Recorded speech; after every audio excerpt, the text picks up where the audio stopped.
¿Qué tal? Buenas noches, bienvenidos. Como siempre es un gusto contar con el favor de su atención. Los saludo en esta noche aquí en Diálogo Ciudadano. Soy su amigo Jesús Huerta y hoy le tenemos un tema de sumo interés.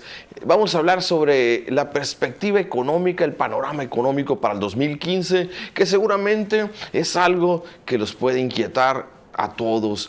Pero para eso hemos invitado a un joven conocedor. Él es el licenciado en Economía y Finanzas y maestro en Administración de Empresas, docente. Está con nosotros el licenciado Antonio Salazar Campos. Bienvenido, Antonio. Jesús, muchas gracias, muy amable por invitarme a tu programa. Bueno, pues gracias por aceptar y bueno, vamos a iniciar. Para los que no sabemos o no saben a grandes términos, ¿qué es la economía? ¿Cómo se define este concepto de la economía? Bueno, diversos autores definen a la economía como la ciencia que trata de distribuir los bienes escasos. ¿Los bienes escasos? Los bienes escasos, así es. Ah, sí. Eso es el término de economía. Exactamente. ¿Y dónde surge el estudio de la economía? Mira, hay una persona que se le conoce como el padre de la economía, que es Adam Smith, y desde ahí él comienza a identificar las causas y la riqueza de las naciones, y a través de un estudio comienza a determinar qué es lo que hace más rico una nación o más próspera una nación que otra nación. Y por ejemplo, hablando ya sobre México, ¿cómo has visto el panorama económico en México en el año que está por terminar? ¿Qué pasó? ¿Cómo lo tienes catalogado? Bueno, nuestra economía está siendo afectada por cuestiones externas, pero también por un desajuste interno. ¿Pero eso es ahorita al final de año o ha sido todo el año? Ha sido todo el año. Si nos vamos un poco al comportamiento de los sexenios, desde López Portillo, Miguel de la Madrid, Carlos Salinas de Gortari, Ernesto Zedillo, Vicente Fox y Felipe Calderón, siempre ha existido altibajos en la economía, crecimientos con tasas positivas, pero también decrecimientos con tasas negativas de crecimiento económico. Entonces, conociendo un poco el pasado, podemos determinar qué está pasando en el presente y podemos generar un rumbo en el futuro. Por ejemplo, en el sexenio de Felipe Calderón dejó un país con un crecimiento del 3%. Nuestras estimaciones y nuestro pronóstico es que para el 2015 nuestro país debió haber llevado una tendencia lineal. ¿Qué significa esto? Que nuestro país debe estar ahorita con tasas del 3.5%, 3.4%. Y sin embargo, tenemos, en lugar de avanzar o quedarnos en esa línea, con este sexenio que entró, el país, bajó, estamos hablando de un crecimiento del 1%, 1.2%. Eso es lo que está pasando a nivel país. Tenemos una caída muy fuerte del Producto Interno Bruto, que está siendo básicamente... tiene que ver por el cambio de estructura que hay a nivel internacional. Y ese cambio de estructura nos está afectando directamente a nosotros porque nuestra economía está muy enfocada al sector exportaciones y ocupamos diversificar en otros sectores estratégicos. ¿Cómo cuál? ¿En qué sectores crees que habría que diversificarse? Bueno, voy a poner ciertos ejemplos. ¿Cuáles son los sectores que son estratégicos para el crecimiento económico? Es el sector energético. Sí, es uno de los sectores con mayor potencial para pasar de una era a otra era. ¿Sí? Es el sector de telecomunicaciones, que también es estratégico. ¿Sí? Y es el sector de tecnologías de información. Sin embargo, en ciertos países la economía está más liberalizada. ¿Qué significa esto? Que hay mayor competencia al interior de esos países donde existen más empresas que ofrecen ciertos productos y servicios. En nuestro país tenemos una concentración en el sector energético. No existe una competencia en el sector energético. No tenemos una opción para buscar diferentes marcas de gasolina, diferentes tipos de precios. No, es un monopolio. Tenemos una concentración de monopolios en el sector energético. Y creo que nuestro público bien lo sabe esta situación. Tenemos una concentración en el sector de telecomunicaciones, ¿sí? No tenemos... una cantidad ilimitada de líneas telefónicas o compañías que se dediquen a proveer servicio telefónico. Y en el sector de tecnologías de información todavía está muy dependiente de lo que pueda suceder con la concentración de monopolio del sector de telecomunicaciones. Pero desde tu punto de vista, ¿crees que las reformas vengan a resolver un poco esta problemática? No en el corto plazo, sí en el largo plazo. Sin embargo, ahorita estamos viviendo una época de sacrificio, dado que las reformas sirven para eso, para poder darle libertad a la economía, para poder desarrollar su potencial en el largo plazo. Pero ahorita en el corto plazo estamos viviendo un proceso de ajuste a nivel nacional que nos está dando... no esperábamos este tipo de cambios, básicamente lo que quiero decir. No esperábamos un ajuste del crecimiento de 3%, bajar al 2% o al 1%.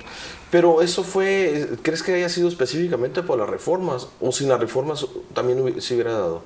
Básicamente sin las reformas también se hubiera presentado este panorama.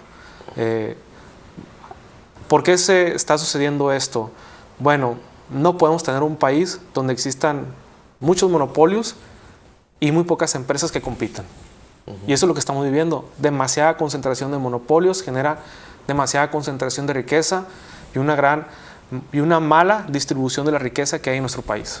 Bueno, entonces, esa podría ser la explicación. ¿Cómo le explicamos a la gente por qué si vivimos en un país tan rico que no se lo han podido acabar después de tanto latrocinio consecutivo por años? Esa es la razón por la que en este país rico haya la mitad de pobres. Una de las razones tiene que ver la concentración de monopolios, que no está liberalizada nuestra economía, y otra de las razones tiene que ver con el factor de la eficiencia gubernamental. Tenemos un gobierno que nos cuesta muy caro. ¿Y a qué me refiero con esto? Bueno, nuestro gobierno depende de los ingresos del petróleo. O sea, nuestra economía se mueve porque tenemos petróleo, ¿sí? No tenemos energía solar, tenemos una gran cantidad de yacimientos petroleros que le vendemos hacia el exterior y sirve también para poder abastecer el interior, la planta productiva o industrial. ¿Qué sucede? Que si, por ejemplo, ahorita estamos viendo que el precio del petróleo está bajando. Bueno, en Estados Unidos el caso de que si el precio del petróleo baja en Estados Unidos, ¿qué está pasando? Que la gasolina es más barata, ¿sí? Sin embargo, aquí el precio del petróleo en México está bajando, pero la gasolina nos está costando más cara. Y tiene que ver por el tipo de instrumento o política fiscal que utiliza el gobierno federal. El gobierno federal depende de los impuestos y de los ingresos del petróleo para poder financiar sus actividades. ¿Qué tipo de actividades? Salud, educación, servicios públicos y el pago de salarios. Exactamente. ¿La burocracia cuánto nos costará del Producto Interno? Exactamente, por producto, ¿en cuántos puntos nos cuesta la burocracia? Estamos hablando casi de 2.5 puntos del Producto Interno Bruto. Lo que básicamente es alinear la fuerza productiva. O sea, tenemos más personas que dependen del gobierno y menos personas que dependen de la planta productiva, ¿sí?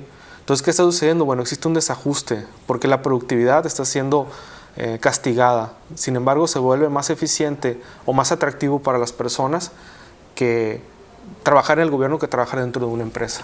Así es, por eso todo el mundo anda buscando un puesto en el gobierno. Sí, básicamente es un fenómeno, tiene que ver con nuestra política fiscal. Te voy a poner un ejemplo y voy a hablar más afianzados a lo que es nuestra realidad. Tú eres Jesús Huerta, ¿sí? Pero aquí existe Perenganito, ¿sí? Y Jesús Huerta lo que hace es que es una persona productiva y que hace que su empresa ha estado creciendo a través del tiempo. Pero Perenganito tiene su empresa, pero su empresa está fallando en su forma de administración o de distribución de cómo está generando su riqueza, y lo que hace es no pagar impuestos, no paga la luz, no paga el agua. Entonces, ¿qué sucede?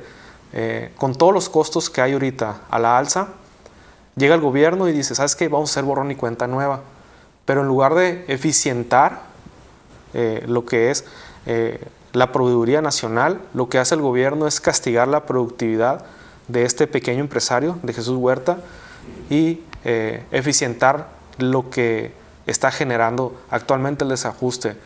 El generar borrón y cuenta nueva desde el punto de vista fiscal nos genera un desequilibrio. ¿Qué significa esto? Que tú estás castigando a la persona que está generando ingresos. Porque hasta ahorita no he visto un programa donde se premie a aquella persona que siempre ha estado cumpliendo durante más de 15 años con el gobierno federal. ¿Y por qué si es algo tan obvio ahorita que regresemos de este corte, nos platicas por qué si es algo tan obvio que lo ves tú, no lo están haciendo los gobiernos. Antes de ir al corte, les quiero invitar a todo el auditorio a darles la posibilidad de hacer feliz a muchos niños y muchas familias de Cajeme. Es por eso que Megacanal, ha hecho el Megatón. Este es un evento donde se están juntando alimentos, juguetes, cobijas, ropa, y que el mero día 24 nos vamos a encargar de distribuir en la ciudad a las familias de mayor necesidad. Pero saben, necesitamos su ayuda. Por favor, repórtense con nosotros, traigan sus regalos, su ropa, sus alimentos no perecederos, y le van a hacer la Navidad más alegre a muchas familias. El Megatón de Megacanal está esperando de tu ayuda. Ven con nosotros, estamos en la calle Allende sin número, casi esquina con sufragio efectivo. Aquí lo vamos a atender en horas de oficina, y créame, sus regalos y su ayuda va a ser feliz a mucha gente. Ya regresamos con más Diálogo Ciudadano.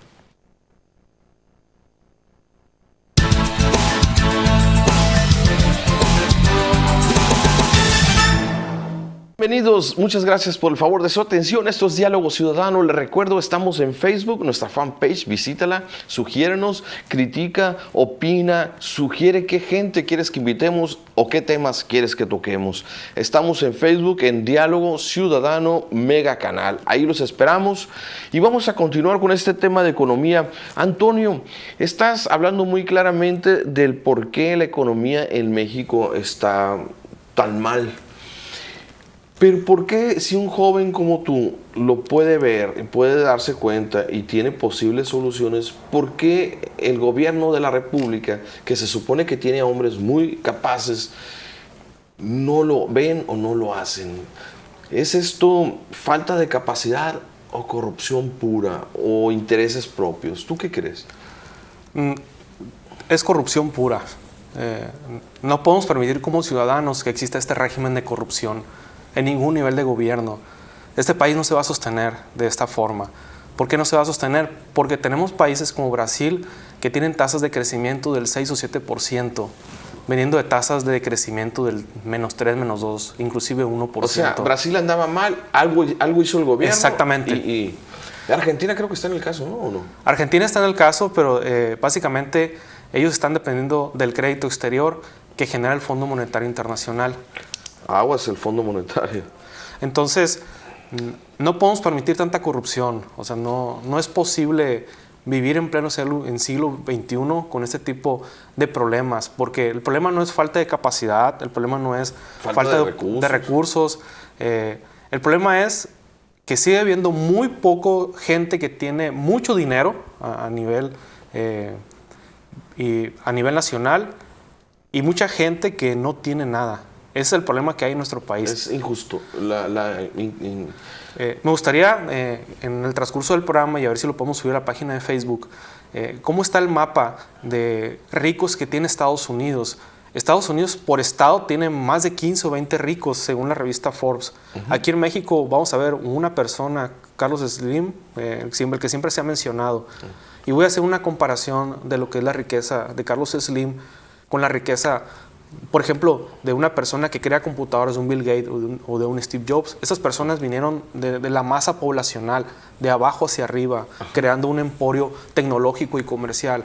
Carlos Slim vino de la relación que tenía en su momento con un presidente de la República. No estoy tratando de criticar o malintencionar mi comentario. Estoy haciendo un énfasis de que cuando se premia la productividad y la calidad, se pueden lograr cosas mejores. O sea, ¿a qué me refiero con esto? Necesitamos hacer un cambio muy fuerte, pero ese cambio, aparte de que es de la sociedad, también tiene que ver con el tema de la educación. Hemos sido importadores de autos de diferentes marcas en nuestro país, y aún cuando tenemos el capital, el talento, no existe un programa educativo que te enseñe cómo desarrollar un celular, ¿sí? O que te enseñe cómo desarrollar un auto. No existe un programa educativo que te diga, ¿sabes qué? ¿Cómo vas a diseñar un celular? No nada más diseñarlo, ¿cómo lo vas a poner a funcionar? Si somos un país tan rico, bueno, tenemos riquezas naturales que ahorita estamos exportando a la India para que la India desarrolle sus celulares y sus celulares nos los vendan a nosotros. Son fallas. Y fíjate que ahorita debe de haber mucha gente en México, pues es productor de autos, ¿no? Pero de extranjeros, ¿no? Así es. Debe de haber mucha mano de obra capaz. Exactamente. Ya con tantos años. Y fíjate que en casos como, por ejemplo, de la Ford de Hermosillo, el auto producido en Sonora por sonorenses, aunque sea tecnología de otro país, ha ganado premios del mejor auto de todas sus fábricas, ¿no?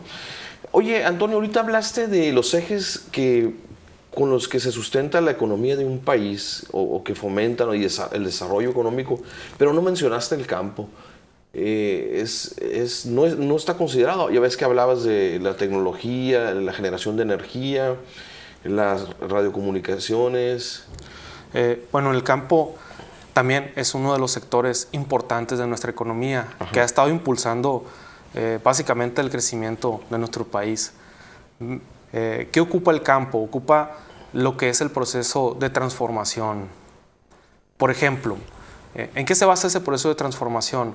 De que nosotros estamos produciendo nuestros insumos, estamos produciendo nuestros propios mangos, nuestros propios tomates, nuestro propio trigo. ¿Qué hace falta? Bueno, hace falta buscar o embonar o hacer un clic sobre, bueno, ya tenemos nuestro propio trigo, ¿qué es lo que tenemos que hacer para poder crear nuestro propio cereal? Industrializarse. Exactamente, entrar a la fase de agronegocios, ¿sí? ¿O qué tenemos que hacer nosotros para desarrollar nuestras propias marcas regionales? ¿Es el agricultor que ha estado achicopalado o no hay apoyos de gobierno? ¿O no hay motivación del gobierno? ¿Qué crees?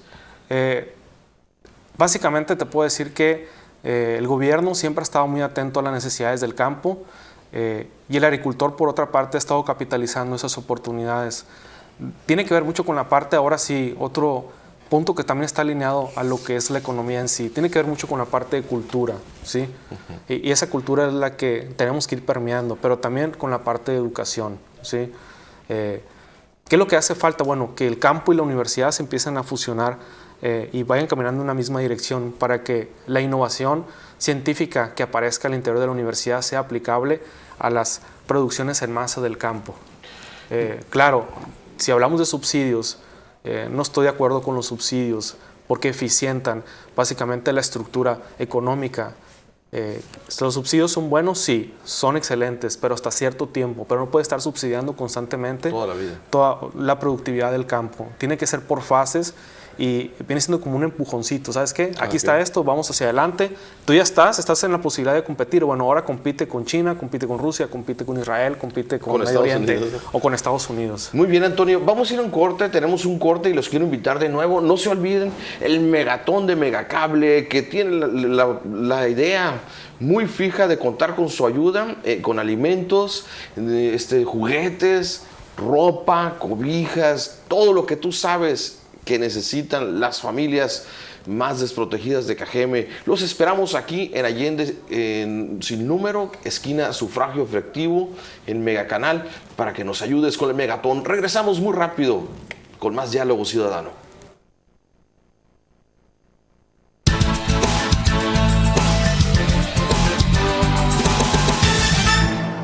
Estamos de regreso, esto es Diálogo Ciudadano, gracias por su atención. Y bueno, Antonio, ya estamos en la recta final del programa, ya nos has dado a grandes rasgos un marco de referencia sobre la economía en México, sus errores y sus posibles formas de mejorarla. Pero, para empezar, ¿cómo ves el panorama económico para el 2015? Bueno, el panorama económico del 2015 lo voy a distribuir en ciertas variables. Una de las variables es inflación, que tiene que ver con los precios de los productos. Otra de las variables es crecimiento económico, que está relacionada con la productividad del país o el Producto Interno Bruto. Uh-huh. Otra de las variables fuertes es tipo de cambio, que siendo un estado fronterizo, bueno, un tipo de cambio alto sí nos afecta a la ciudadanía. Cada vez que el tipo de cambio aumenta, por ejemplo, estamos viendo un tipo de cambio de 15.02 15 pesos con 2 centavos, obviamente tu riqueza como mexicano en esta parte de aquí, bueno, en todo el país, pero más nosotros por estar cerca de la frontera se va haciendo menos, ¿sí? Y otro de los puntos es el desempleo también, que es importante que lo estemos tocando considerablemente, ¿no? ¿Qué va a pasar con el desempleo el siguiente año? Bueno, hablando de estas 4 variables que son importantes para la economía y por ser también una región netamente exportadora de lo que viene siendo carne de res, puerco y de algunos productos del campo, también es importante hablar del tema de exportaciones. ¿Sí?